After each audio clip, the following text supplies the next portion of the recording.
Hello दोस्तों, स्वागत है आपका हमारे यूट्यूब चैनल सरकारी सफर पर। आज का प्रैक्टिस सेट है प्रैक्टिस सेट नंबर 8 हिंदी का, जो कि सभी परीक्षाओं के लिए बहुत ही महत्वपूर्ण रहेगा, बहुत ही इम्पोर्टेंट है। जिसमें हम करेंगे 25 क्वेश्चन, 25 प्रश्न, जो कि प्रीवियस ईयर बेस्ड हैं और बहुत ही कम समय में ये 25 क्वेश्चन हम खत्म कर लेंगे, जो कि सुपर फास्ट हिंदी के नाम से है। तो जैसा कि आप जानते हैं, हमारा प्रैक्टिस सेट बहुत ही अभी अच्छा चल रहा है। तो प्रैक्टिस सेट नंबर 8 है।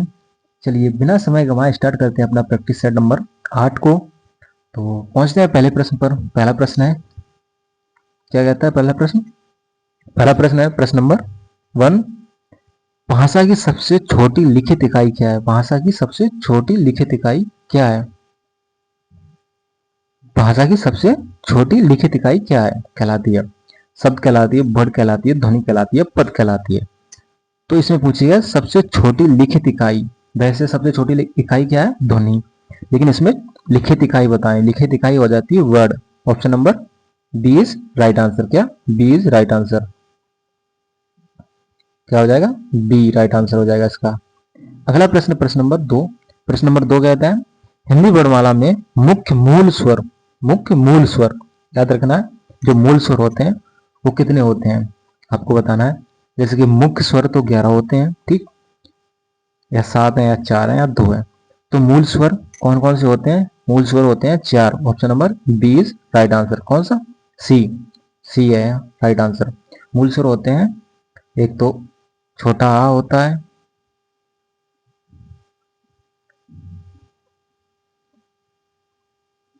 छोटा आ हो जाएगा, छोटी ई हो जाएगी, छोटा ऊ हो जाएगा, और रे ऋषि हो जाएगा, ठीक।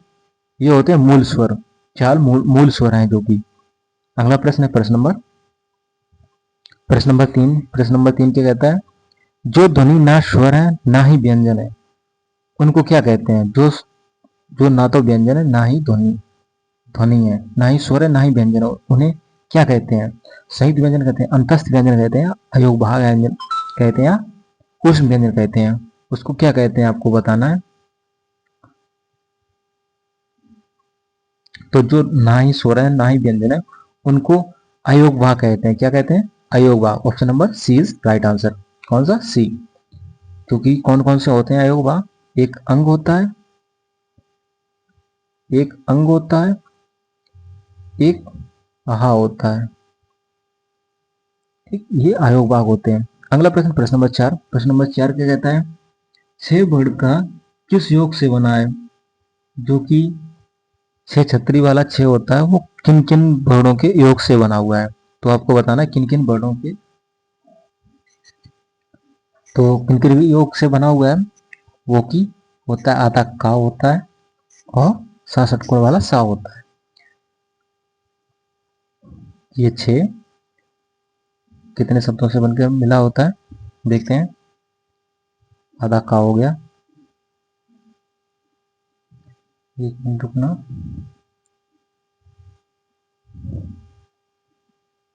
आधा का प्लस आ प्लस सा षटकोण वाला सा, इनसे बना होता है।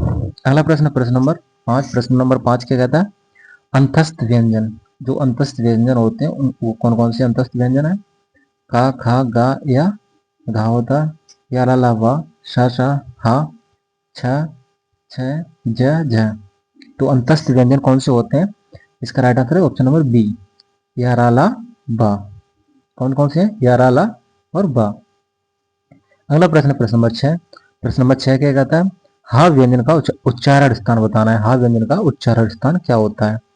तो आपको बताना है हा व्यंजन का उच्चारण स्थान क्या होता है। तालु होगा, मुग्धा होगा, कंठ होगा। तो इसका उच्चारण स्थान क्या हो जाएगा? हा। हा बोलते हैं तो आपका कहाँ पर हवा और थोड़ा जो कि कंपन होता है वो कहाँ पर होता है? वो होता है कंठ पे। हा, हा बोलते हैं। तो option number C is right answer इसका। प्रश्न नंबर 6 का सी हो जाएगा आंसर। अगला प्रश्न, प्रश्न नंबर 7। हिंदी में लुंठित या प्रकंपित शब्द, लुंठित या प्रकंपित व्यंजन किसे कहते हैं? ला को कहते हैं, वा को कहते हैं, रा को कहते हैं, या को कहते हैं? तो किसको कहते हैं? लुंठित या प्रकंपित? इसे रा को कहते हैं, रा। जब जीभ एकदम रगड़ती हुई निकलती है, हवा से रगड़ती हुई निकलती है, तो इसीलिए उसे लुमती तो प्रकंपित कहते हैं। अगला प्रश्न, प्रश्न नंबर 8। प्रश्न नंबर 8 क्या कहता है? प्रश्न नंबर 8 कहता है सूर्योदय शब्द में कौन सी संधि है? तो सूर्योदय शब्द में कौन सी संधि है? तो आपको बताना है इसमें सूर्योदय शब्द में कौन सी संधि हो जाएगी। जैसे कि सूर्य प्लस उदय, सूर्य प्लस उदय, इसमें कौन सी संधि हो जाएगी? गुड़, गुड़ संधि हो जाएगी। Option number C is right answer. कौन सी संधि? गुड़ संधि। अगला प्रश्न, प्रश्न नंबर 9। प्रश्न नंबर 9 क्या कहता है? यथा शक्ति शब्द में कौन सा समास प्रयुक्त है? तत्पुरुष होता है या तद्भव होता है या अव्ययभी समास है या दीर्घ समास है? तो इसमें कौन सा समास हो जाएगा? यथा शक्ति में, जैसे कि इसमें यथा ये उपसर्ग आता है, उपसर्ग किस समास में आता है? वो आता है अव्ययभी समास में। तो इसकी राइट आंसर क्या हो जाएगा? अव्ययभी समास। राइट आंसर इज सी, अव्ययभी समास। अगला प्रश्न, प्रश्न नंबर 10। प्रश्न नंबर 10 क्या है? संज्ञा व सर्वनाम की विशेषता बताने वाले शब्द को क्या कहते हैं? जो संज्ञा और सर्वनाम की विशेषता बताते हैं उन शब्दों को क्या कहते हैं? क्रिया कहते हैं, अवयव कहते हैं, विशेषण कहते हैं, कारक कहते हैं। तो उनको क्या कहते हैं? उनको विशेषण कहते हैं। इसका राइट आंसर हो जाएगा option number C is right answer. क्या? सी। संज्ञा शब्द सर्वनाम को विशेषता जो बताते हैं उनको विशेषण कहते हैं। अगला प्रश्न, प्रश्न नंबर 11। प्रश्न नंबर 11 क्या है? हिंदी में कुल कितने मूल सर्वनाम होते हैं? तो आपको बताना है हिंदी में मूल सर्वनाम कितने होते हैं। मूल सर्वनाम कितने होते हैं? मूल सर्वनाम इसमें 11 होते हैं। कितने? 11। जैसे क्या है, किस है, वह है, कहाँ, जहां, वहां, ये मूल सर्वनाम होते हैं। अगला प्रश्न, प्रश्न नंबर 12। प्रश्न नंबर 12 क्या है? अपादान कारक की विभक्ति पहचानिए जो अलगाव का बोध कराती है। अपादान कारक जो होता है उसे अलगाव का बोध कराती है। उस अभिव्यक्ति विभक्ति को पहचानना है। वो विभक्ति ना है, को है, से, अलग होने का अर्थ में, के लिए। तो इसका राइट आंसर क्या हो जाएगा? ऑप्शन नंबर सी, से। अलग होने के अर्थ को दर्शाता है। क्या? से। अगला प्रश्न, प्रश्न नंबर 13। प्रश्न नंबर 13 क्या कहता है?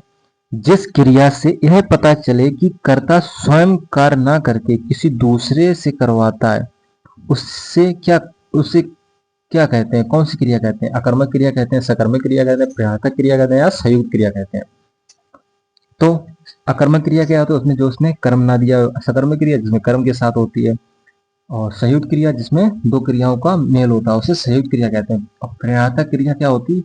जो स्वयं ना करके किसी दूसरे से कराया जाता है कार्य, उसे प्रयातक क्रिया कहते हैं। इसका राइट आंसर हो जाएगा ऑप्शन नंबर सी। क्या हो जाएगा? Option number C is right answer.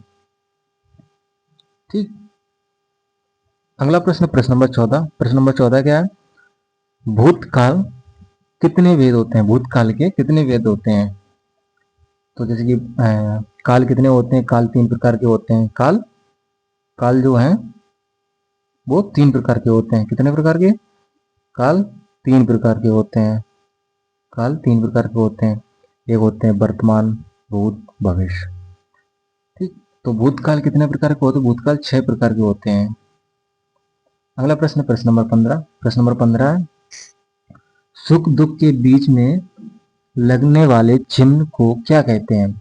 जो ये सुख दुख के बीच में जो चिन्ह लगा हुआ है इस प्रकार का, इसे क्या कहते हैं? इसे पूर्णविराम कहते हैं। पूर्णविराम क्या होता है? पूर्णविराम, बीच में थोड़ी नेट की प्रॉब्लम हो गई थी, सॉरी उसके लिए, क्षमा मांगता हूँ।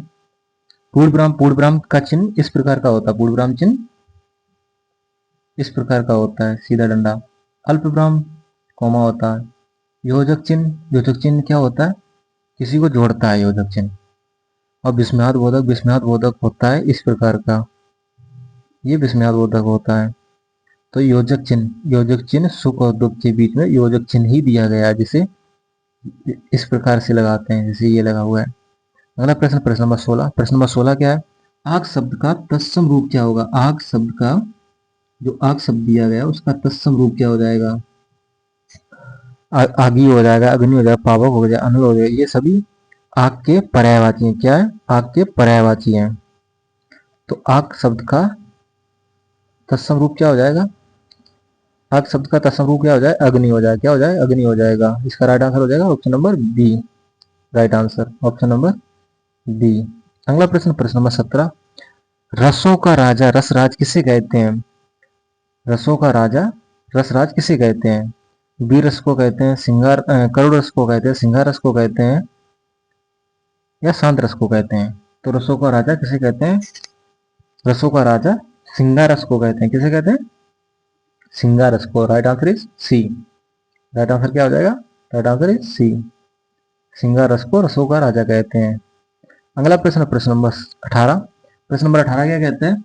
जहां एक ही शब्द बार बार आए, जहां एक ही शब्द बार बार आए, उसके अर्थ अलग अलग हों, वह कौन सा अलंकार होता है? जो एक ही शब्द बार बार आए और जिसका अर्थ अलग अलग होता है, अर्थ अलग अलग हो, वह कौन सा अलंकार होता है? आपको बताना है। तो अनुप्रास होगा, श्लेष होगा, यमक होगा या उपमा होगा? तो एक ही शब्द जिसमें आता है और अर्थ अलग अलग होता है, उसे क्या कहते हैं? यमक अलंकार। क्या कहते हैं? यमक अलंकार। Option number C is right answer. अगला प्रश्न, प्रश्न नंबर 19। प्रश्न नंबर 19 क्या है? प्रत्येक पंक्ति में 16 मात्राएं वाला सममात्रिक छंद कौन सा होता है? ध्वा, सोटा, चौपाई, रोला। 16 मात्राएं किस सममात्रिक छंद में होते हैं? वो है चौपाई। कौन सी? चौपाई। इसमें 16 मात्राएं होती हैं। ठीक, इसका राइट आंसर सी हो जाएगा। अगला प्रश्न, प्रश्न नंबर 20। वह स्कूल गया और वहां से किताब लाया, इस प्रकार का वाक्य है। ये किस प्रकार का वाक्य है? सरल वाक्य है, मिश्रित वाक्य है, संयुक्त वाक्य है, आज्ञावाचक वाक्य है? तो ये और आ रहा है ना, इस वजह से ये एक संयुक्त वाक्य है। इसमें दो वाक्यों का संयुक्त हो रहा है इसमें। तो इसका राइट आंसर क्या हो जाएगा? Option number C. अगला प्रश्न, प्रश्न नंबर 21। प्रश्न नंबर 21 क्या है? हिंदी भाषा किस लिपि से लिखी जाती है? हिंदी भाषा है वो किस लिपि में लिखी जाती है? रोमन लिपि में, गुरुमुखी लिपि में, देवनागरी लिपि में, या फारसी लिपि में? तो इसका राइट आंसर क्या हो जाएगा? हिंदी भाषा देवनागरी लिपि में लिखी जाती है। किसमें? देवनागरी में। ठीक, इसका राइट आंसर है सी। अगला प्रश्न, प्रश्न नंबर 22। प्रश्न नंबर 22 क्या है? जनता। जनता शब्द व्याकरण की दृष्टि से किस वचन का में आता है? किस वचन में आता है? जनता शब्द वो किस वचन में आता है? एक वचन में आता है, बहुवचन में आता है, द्विवचन में आता है? तो आपको बताना, जनता शब्द सदैव एक वचन में आता है। किस में आता है? सदैव एक वचन में। इसका राइट आंसर है ए। जनता शब्द एक वचन में आता है सदैव। ठीक, अगला प्रश्न, प्रश्न नंबर 23। प्रश्न नंबर 23 क्या कहता है? प्राण प्राण और हस्ताक्षर शब्द सदैव किस वचन में प्रयोग किए जाते हैं? एक वचन में, बहुवचन में, लिंग के अनुसार, या अनिश्चित? अनिश्चित।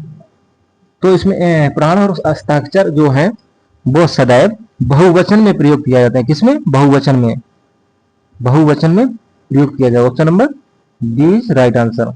अगला प्रश्न, प्रश्न नंबर 24। प्रश्न नंबर 24 है, पर्वत शब्द संज्ञा का कौन सा प्रकार है? पर्वत शब्द जो दिया है वह संज्ञा का कौन सा प्रकार है? व्यक्तिवाचक, जातिवाचक है, भाववाचक है, समूहवाचक? तो समूहवाचक तो पर्वत में होगा नहीं, कोई भाव भी प्रकट नहीं हो रहा। व्यक्तिवाचक कब होता है? जब विशेषकर किसी का नाम दिया हो, तब व्यक्तिवाचक होता है। तो ऑप्शन नंबर ए भी नहीं होगा। इसका राइट आंसर क्या हो जाएगा? जातिवाचक। पर्वत एक जाति बताता है, जैसे कि जब हिमालय पर्वत ले लिया जाता है, कंचनजंगा ले लिया गया, तो ये व्यक्तिवाचक में हो जाता है। अभी पर्वत है, पर्वत जातिवाचक होता है। इसका राइट आंसर बी। अगला प्रश्न, प्रश्न नंबर 25। मैया मैं तो चंद खिलौना लायो में कौन सा अलंकार है? तो आपको बताना है, मैया मेरी चंद खिलौना लायो। ठीक, इसमें कौन सा अलंकार? उपमा है, रूपक, उत्प्रेक्षा है, अतिशयोक्ति है? तो इसमें कौन सा राइट आंसर हो जाएगा? रूपक। मैया मैं तो चंद खिलौना लाए, चांद को एक खिलौना के रूप में किया जा रहा है प्रवृत्ति, तो इसमें रूपक शब्द हो जाएगा। ठीक, रूपक। और रूपक में जब तक जहां तक होता है योजक चिन्ह मिलता है आपको, बीच में कहीं ना कहीं पंक्ति में योजक चिन्ह का मिलेगा तुम्हें, तो योजक चिन्ह मिल जाए वहां पर रूपक मानते हैं अलंकार। तो ये थे 25 क्वेश्चन। आपको सेशन लाइक अच्छा लगा तो सेशन को लाइक करें, कमेंट करें, शेयर करें अपने दोस्तों के पास, और हमारे यूट्यूब चैनल को सब्सक्राइब करें भाई सभी लोग। जिन भाइयों ने सब्सक्राइब ना किया वो सभी लोग सब्सक्राइब करें और बेल आइकन को प्रेस करें, जिससे हमारे हर वीडियो का नोटिफिकेशन आपके पास बहुत जल्द से जल्द पहुंचे। ठीक है, तो बस आपको यही कहना था। चलिए, जय हिंद, जय भारत, मिलते हैं अगले सेशन में।